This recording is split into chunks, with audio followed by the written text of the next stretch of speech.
Next on our agenda is Paula Littlewood, who does not need much introduction, having served as our executive director of the State Bar Association for upwards of 15-plus years. Paula is a national expert in this area, having spoken about the future of the bars and the impacts of the recent cases. Her theme today, we have an hour allocated. We took a few minutes of it, but we'll give you the full hour of trends among integrated bars. So welcome, Paula, and thank you for coming. Great to be here. Well, I don't have much to present because I think a lot of the presentations have been done before. So I think mostly here as a resource for all of you. I think the national trend right now is everybody's just waiting to see what happens with Fleck. So I don't know if a lot of bars right now they may be looking at structures, but I'm not aware of any that are actively changing their structures right now. And Fleck will be argued in June. So, and I'm sure the work group is aware that more lawsuits are coming online. So Oklahoma, Texas, Wisconsin. So I think a lot of folks are just sort of in a wait and see what happens with all these different cases. So these are just my opinions. These aren't, a lot of it I think we're just going to have to wait and see until the U.S. Supreme Court gives us anything definitive. I don't think mandatory bars are going away. I think the question that everybody has to grapple with is what does a mandatory bar look like in this current culture. And again, all of that's just going to be our best guesses until the U.S. Supreme Court gives us something definitive. So I think it's completely plausible in the wake of North Carolina and the wake of Janus to not do anything. But I think you have to figure out what your tolerance for lawsuits is in the sense that what we're watching happening with all these lawsuits in Oregon and Wisconsin and Oklahoma and Texas is people are pushing at the structure. And again, it's just I don't want to say guessing game because that sounds a little casual, but it's nobody is going to know until, as I keep saying, the Supreme Court tells us something definitive. And that could be years. What we had begun to do, our executive management team, long before the Janus decision came down, was to start looking at the structure. And I know you have all those materials, the spectrum chart that we had taken from California and adopted to Washington. And I know a lot of other states had gotten it from us so they could adopt it for their purposes. And was to start figuring out what makes sense in the mandatory regulatory side and what doesn't. I think we had a more liberal view of it, probably than what you just heard from Nebraska. I've long argued that the integrated bar is a more robust way to support members and support the public, serve the public. And I've long argued that a credible regulator has to be focused on diversity and inclusion and access to justice. So, as many of you know, I felt very vindicated when the California legislature, in the enabling statute for the new California bar, made very clear that the state bar had to be focused on diversity and inclusion and access to justice as part of its mission. But again, as has been pointed out many times, that's only as good as we know until there's a lawsuit and it goes up and somebody makes a determination about that. So I don't think any of us have the actual answer, other than we've got a lot of guideposts to tell us where are these lawsuits, what are these different plaintiffs poking at. And I think that the most important question you always have to ask is to walk around the table and look at it from the member's perspective, who is constantly saying, why am I paying for that? Which is a completely legitimate question. When you're paying a license fee every year, you want to know, why am I paying for that? Just like when you pay for your driver's license, you want to make sure you're paying for things that make sense for your driving your car or driving whatever you're driving, right? And so I think that's a legitimate question. And so if you look at last year when the civil rights section here took a stand on the death penalty, depending on where you stand on that issue, you thought it was okay or you didn't think it was okay, in the sense that I think a member can legitimately say, why am I paying for the civil rights section to take a stand on something I don't believe in? And I only use that example because our sections are not completely freestanding, right? They are being subsidized by license fees. So that's, to me, the scale you have to be looking at is how do you answer the member in saying this is why you are paying for that in a mandatory assessment. I guess the other thing, which I'm not sure if, I think there's two ways to come at this issue and two things that probably the work group needs to look at. And one is the programming, which is what we were just discussing. What programming makes sense inside the mandatory bar and what programming doesn't make sense inside the mandatory bar. And then I think a second question is, what does your governance structure need to look like? And I think increasingly you're going to see pressures on what that structure looks like. So I guess my bottom line is I don't think the mandatory bar is going away. I don't think our Supreme Court or Supreme Courts across the country are going to run out and start hiring, 100 people to perform the functions. So you're either going to have a mandatory bar or you're going to have some agency, because that's all we are, is a regulatory agency performing functions on behalf of the Supreme Court to perform those functions. In Illinois, it's called something different. It's not called the Bar Association. So you're always going to need some agency or something that is performing all of the regulatory administration. I don't think the 9 justices are going to start going through 40,000 license fees each season. Yeah. Can you talk, Paula, a little bit about the sort of integrated bars? Because that's the combination, of course, of mandatory aspects and voluntary aspects. And I should also ask, when you say mandatory bar, how are you defining that, as you've been discussing it just now? Yeah, so I don't want to go over territory. I think you guys already went over, because I know it was in the PowerPoint that I'd been using and somebody presented it at one of your first or second meetings. But, there's 3 types of bars. There's the voluntary bar, which is pretty obvious what a voluntary bar is. And we have lots within the state of Washington, all of our county bars and specialty bars. And in, what's 50 minus 33? 17? 17 of the states, you have what's a voluntary state bar, which just means you can choose whether to join it or not, and they're doing nothing regulatory. Right, that's directly with the Supreme Court, right? And then you have a mandatory bar, which is what it says, you have to be a member. But the important thing is that not all mandatory bars are performing, they're performing, well, okay, so Wisconsin's a really funny example. And I've said for years, never surprising that they get sued, because Wisconsin is a mandatory bar, but they perform no regulatory functions. So they collect all of the fees, they pass the fees over to the court for the regulatory bit, but then they're doing everything else. So George and I, the former ED from there, used to talk about it all the time. I'm like, what? But you're a mandatory bar doing no regulatory functions.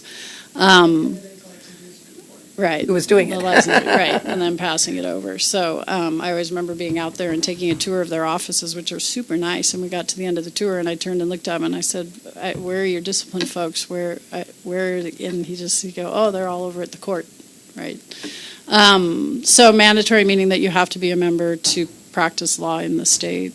And then within that, there's 3 states. Sorry, I feel like you guys all go over it I again. think it's helpful, and that's why I said you're the expert, and I'd like to hear from you. So there's 3 states where you have 2 state bar associations, and that's Virginia, West Virginia, and North Carolina. And the mandatory bar is what we were just talking about, the agency for the court to perform all of the regulatory functions. And then you have the State Bar Association, which is your professional association.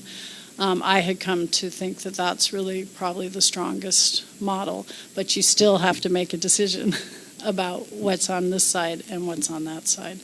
And then you have the integrated bars, which is, of course, the more common model in the United States, which is you're performing both regulatory functions and professional association functions. But that varies all across the board on the 33 that are integrated. And so the West Coast tends to be what I call fully integrated bars. So Oregon and Washington, we perform all of the regulatory functions on behalf of the court. We're not the regulator, but we are performing the regulatory functions for the court. And Idaho is similar. Utah is similar, although it's looking like discipline's going to come out from under Utah and go to the court. California was fully integrated until they went through their transition. But then you'll get a state like Montana where they're performing all the regulatory functions except discipline. In North Dakota, which is why I think North Dakota's kind of sweating out Fleck, they aren't doing much of the regulatory functions. So they don't have discipline, they don't have admissions. So we're all different, and that's why I think it's really hard to say here's the one solution for everybody. So I think it's instructive to watch and learn from what the other states are doing, but what happens there may not necessarily be what's best for us. For example, listening to Carol, the first thing, of course, us sitting in the back are noticing is she didn't discuss diversity and inclusion, and she didn't discuss access to justice. That's just, that's just a difference in culture, right? So.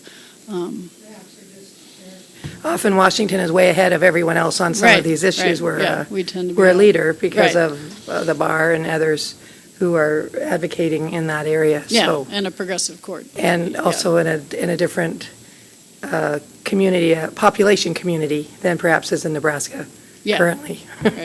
Right.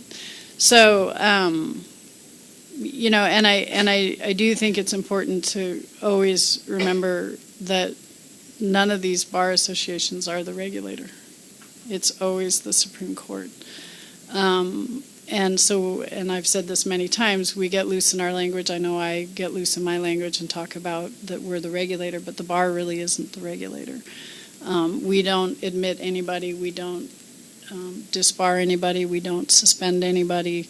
All we do is perform all of those administrative functions on behalf of the court and then send the list up to them. So, you're not admitted to practice law in the state of Washington until the Supreme Court enters that order and says you have been admitted. And at any point along the way, the court could say, we're not admitting this person. So I just put that out there because I think it's super important to keep in mind that it's always the court that's the ultimate regulator. We're just performing administrative functions on your behalf. All about the fact that the Supreme Court has commissions that are working in some of the areas that the bar is working in, and we also have really robust boards here: Access to Justice Board, Limited Legal License Technician Board. Practice of Law Board. Ones we might know, character and fitness and discipline have always sort of, as long as I know, have sort of existed and really tie into the regulatory, and all the others also do, depending on where they fall in the programming. But do you have, listening to her and thinking about what's happening in different, the court side and the bar side, do you have any thoughts about that? Well, I think yes, we have robust Supreme Court created boards that we fund and staff and administer, although some of them do have revenue. So, and the commissions are super strong, our Supreme Court commissions. I think if you move towards a model like she was describing, where the Supreme Court commissions took on all of the, portfolio, It would have to change. For example, the Minority and Justice Commission does an excellent job, but they're focused on things different from what our bar diversity and inclusion efforts are focused on. So I think it would, if you didn't want to lose anything that we're doing in the state, you'd have to expand the ambit of those commissions, which becomes, again, a staffing issue. So you're just, moving, I don't want to say chairs around the deck, but, you're just moving resources. I want to dilute the efforts. Right. Because they're, Particularly. Yeah. it's a lot of people doing a lot of good work. Right. A lot of little streams and rivers Right. going into heading goes- to the ocean. Which goes back to your comment of why we lead the nation in so many of these Right. areas, right? So, yeah. You mentioned two things. One was programming and the other was governance. How, do you have any suggestions or thoughts about how that all works, depending, or what we should be thinking about when we're thinking about any recommendations we might make to the Supreme Court? With governance? I'm sorry. Well, I think you have a governance task force report from how many years ago now? 4 or 6 years ago that had a lot of pretty robust recommendations. Not all of them were implemented.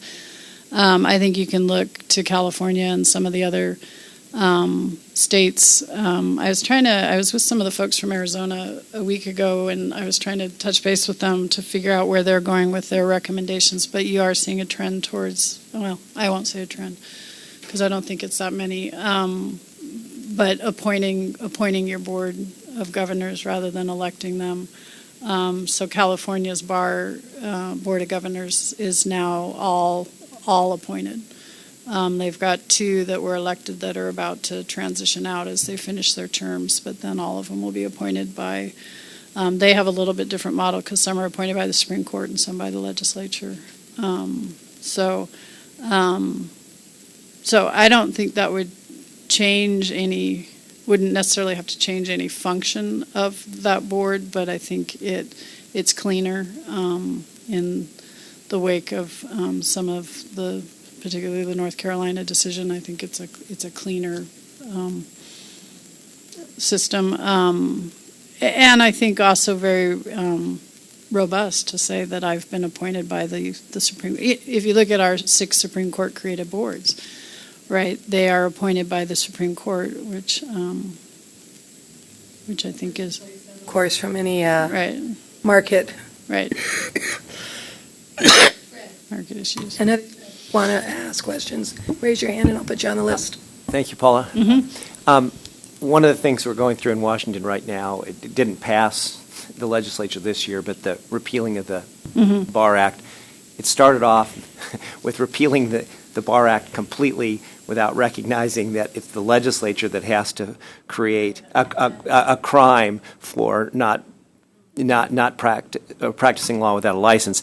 It somewhat came back a little bit, and it didn't take that part of the Bar Act out, and it provided for what didn't pass, but I guess the last version, provided that the Supreme Court would have authority to create an agency of the state to do certain things. If we didn't have a Bar Act, the administrative functions of the WSBA, do you see any impediment to the WSBA doing all those administrative functions as an agency of the Supreme Court? Is an agency of the Supreme Court. Okay, but So, okay, yeah. I think I share your thought on that, but right now there's this Bar Act, and so I guess maybe comment on what you see if that legislation does pass. 2 important things that you need a Bar Act for. One is creating the crime, but the more important thing is creating the entity as a corporation. So that was why the amendments came in, because you can't repeal the State Bar Act wholesale ever. Okay, because the Supreme Court can't create a corporation, and I'm going to put it in quotes. And so that was what was so critical, was when they were going to try and repeal the whole thing wholesale, the court can't create the agency of the state. Okay, so for us to contract, for us to hire, for us to be sued or be sued, we have to be created by the legislature. So the Supreme Court over the last 50 to 60 years has eviscerated the State Bar Act. They've pretty much declared it, That was sort of, right. I guess my question, I didn't want to ask you a leading question, but my question was, it seems like the last version Yeah, it was of what was great. before the legislature would allow, I mean, Yeah. it's another question, I'm not going to get there, about whether the Bar Association should continue with the administrative functions it's done in the past. That's a different question, how it should change. But if that last version of the Bar Act passed and the Supreme Court wanted to keep doing what they're doing now, they could do it, the WSBA could work as an agency of the Supreme Court without the Bar Act. Right, because we're already an Okay. agency of the Okay. Supreme Court. Yeah, that was where I started. The mandatory bar is not going away unless the court decides they want to call it something else. But lawyers are always going to have to pay a license fee to practice law in this state. So the bill was great because it actually just codified what we already know, which is the Supreme Court's in charge. And then they would have created the structure in terms of what kind of board they wanted or any of that kind of stuff. So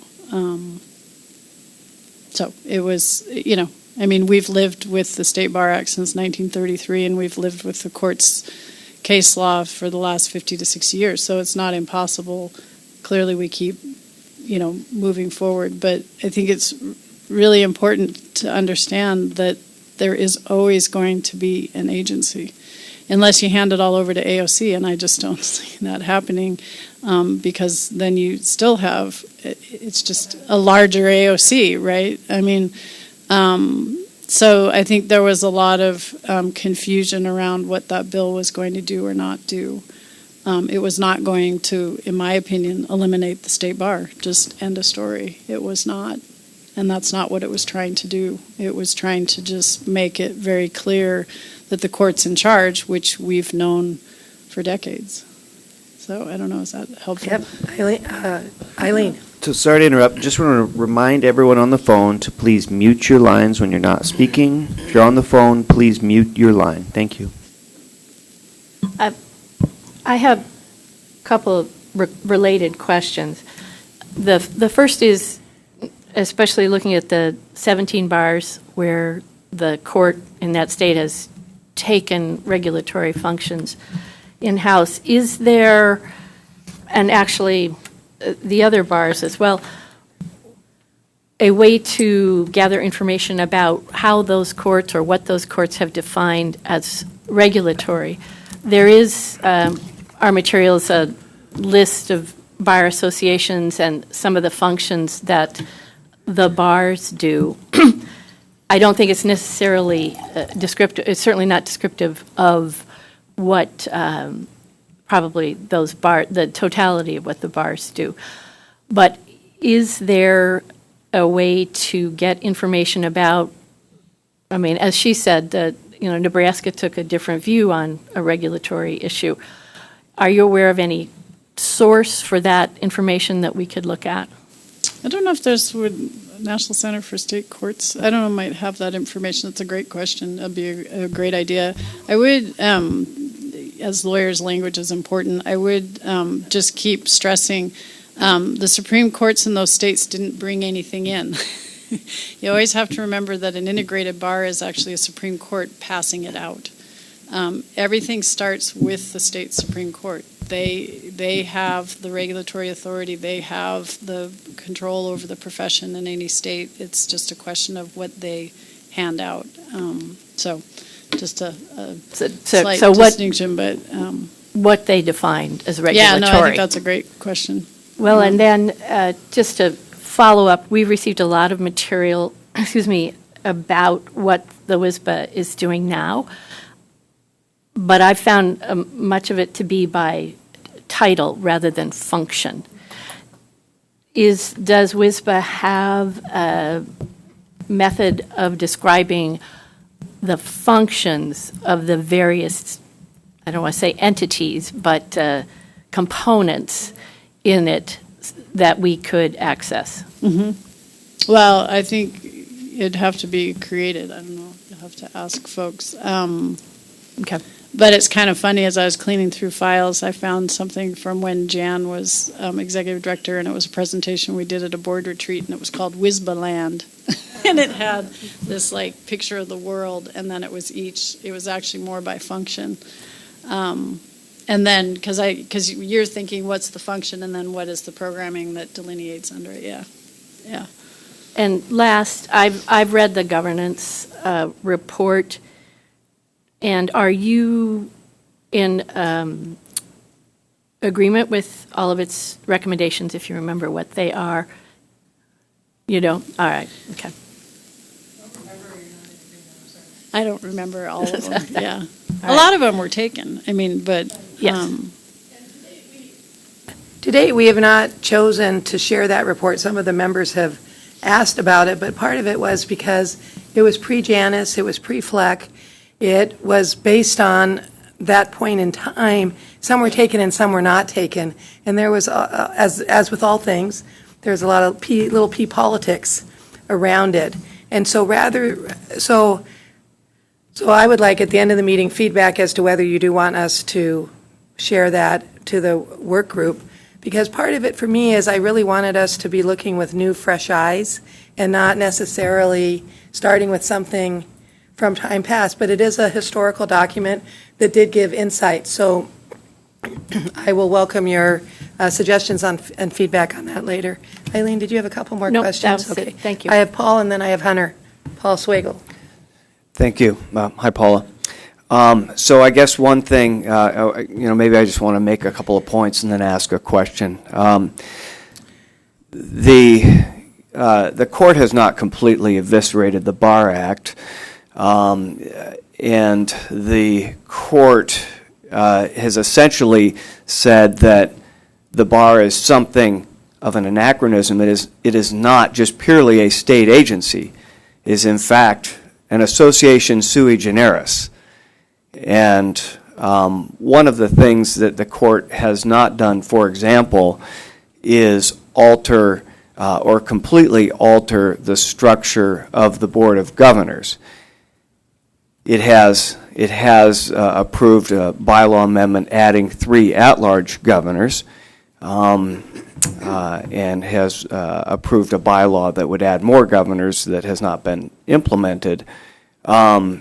But you said that you think the Board of Governors should be appointed, and I think this goes to an issue that is very important to many of the 40,000 members of the Bar Association.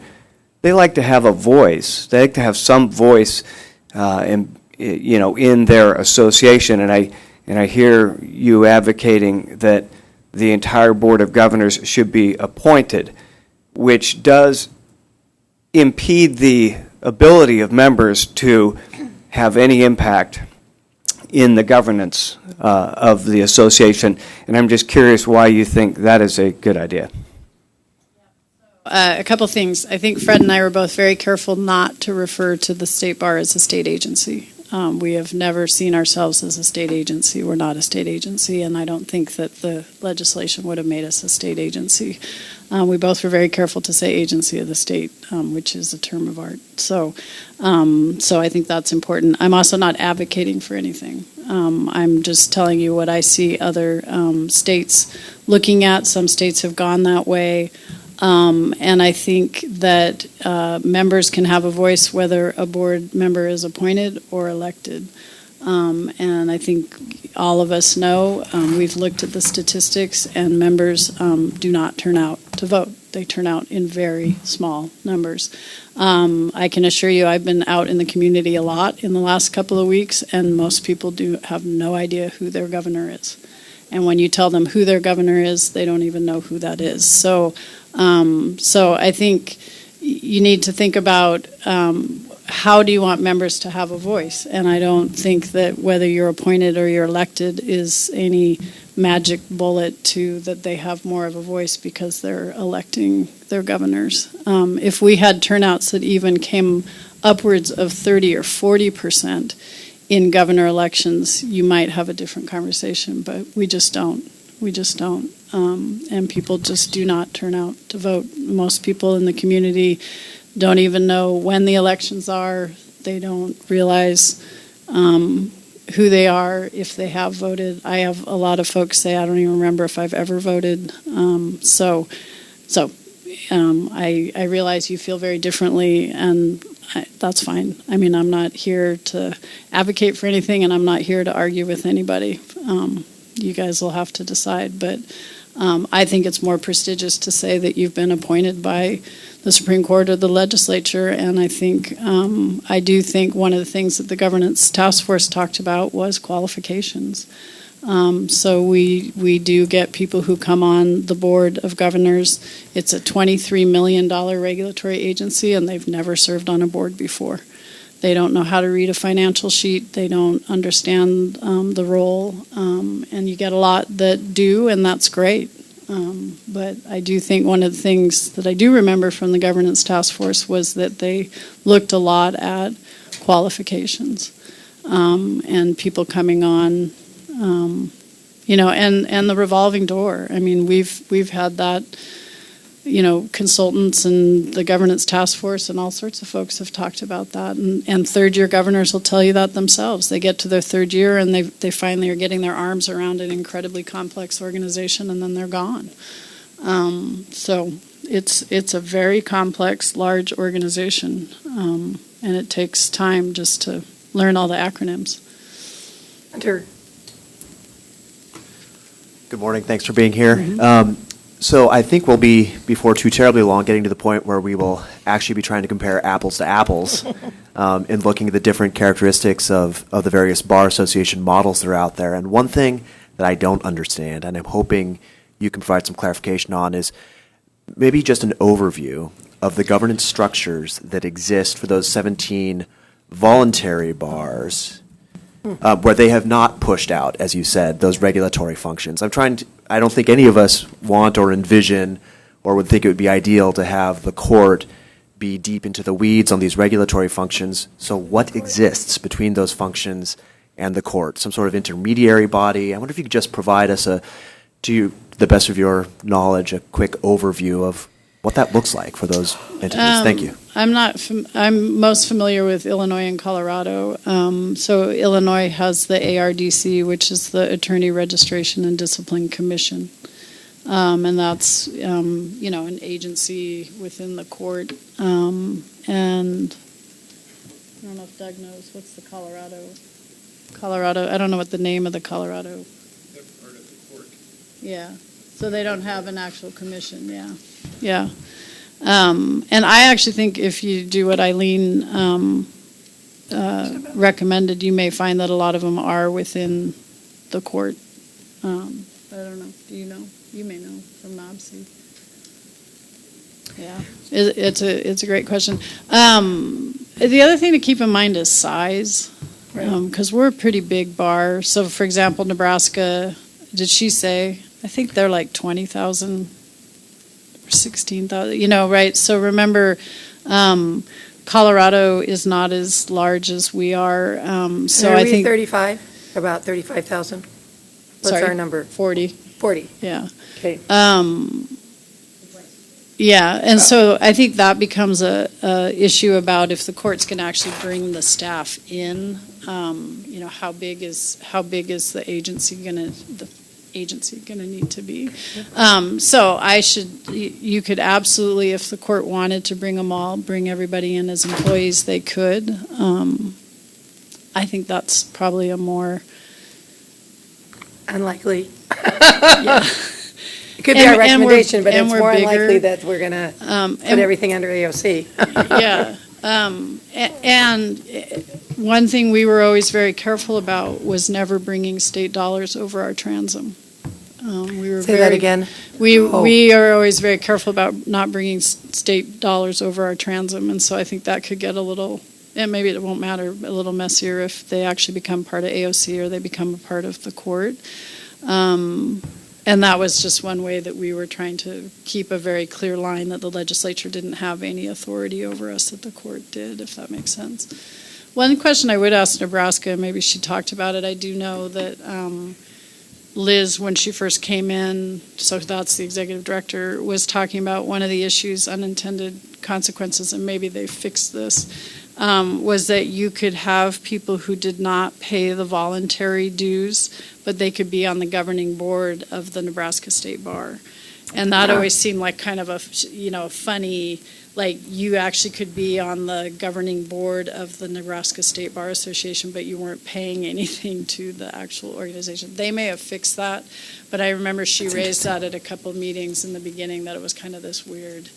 But and remember, they did it really quickly. They had like 3 months to figure it all out. I have Dory, and then I have Mark. So I've heard you say that words matter, and being very mindful of the fact that the regulatory obligation does belong to the court in all of these various jurisdictions. And there, from what I can tell, there's been a focus on making sure that certain words are memorialized in one place or one form or not, as various states are choosing to make changes. California, even what we heard discussed for Nebraska. And I'm wondering if you have thoughts for this group as they go forward in formulating recommendations, including what it would take to implement certain of their recommendations, what or where certain words that would be advisable should go.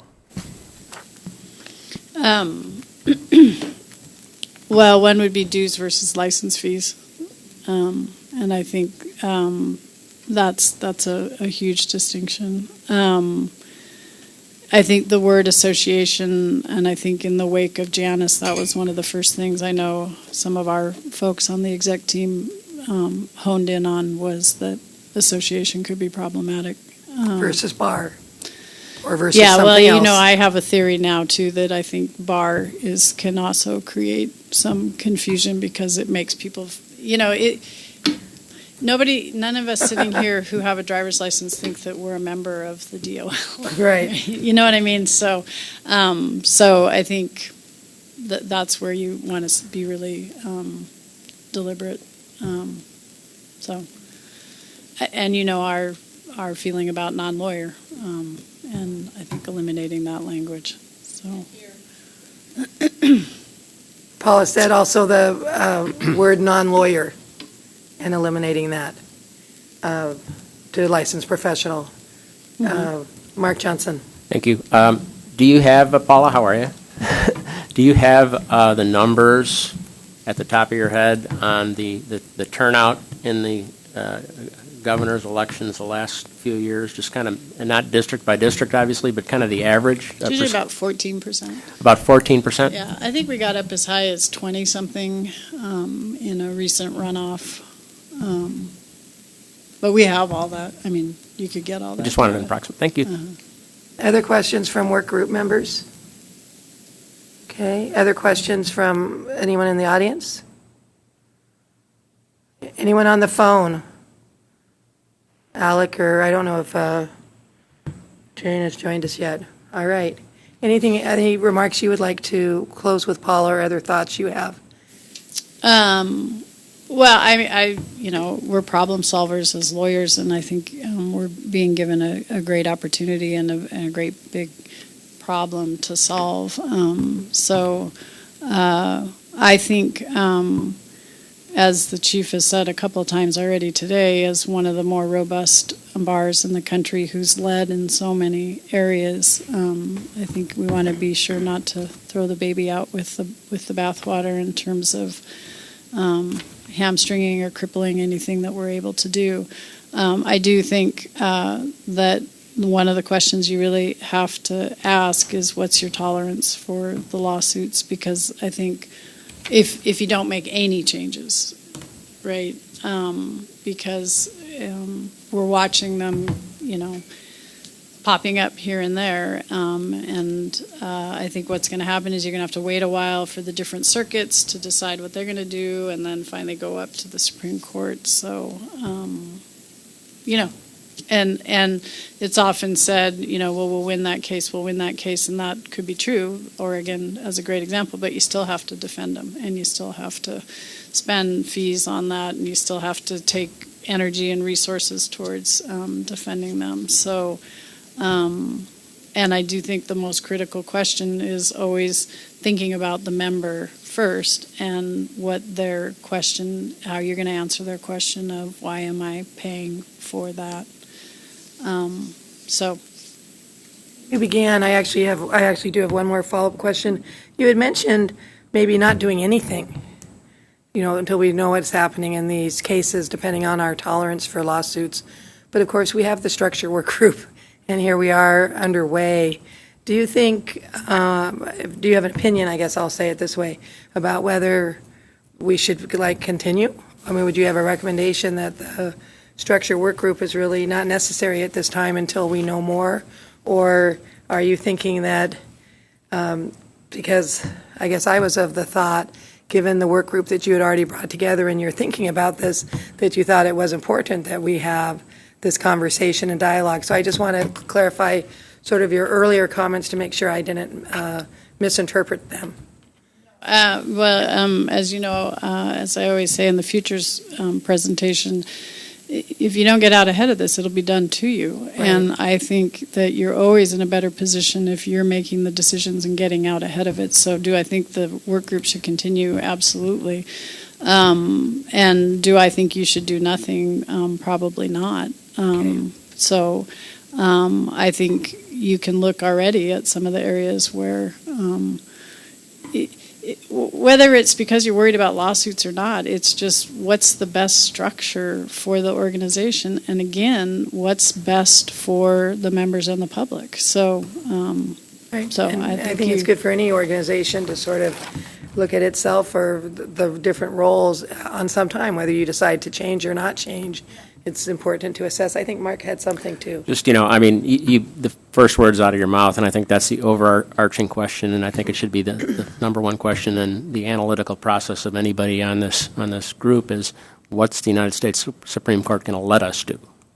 And that's the foundation. They've got to dig that hole, and then we can decide after that how to fill it. But the one thing you said that you talked about, what do the members want, that's actually number 3 in my process. Number 2 is, given what the U.S. Supreme Court lets us do, how do we protect the public?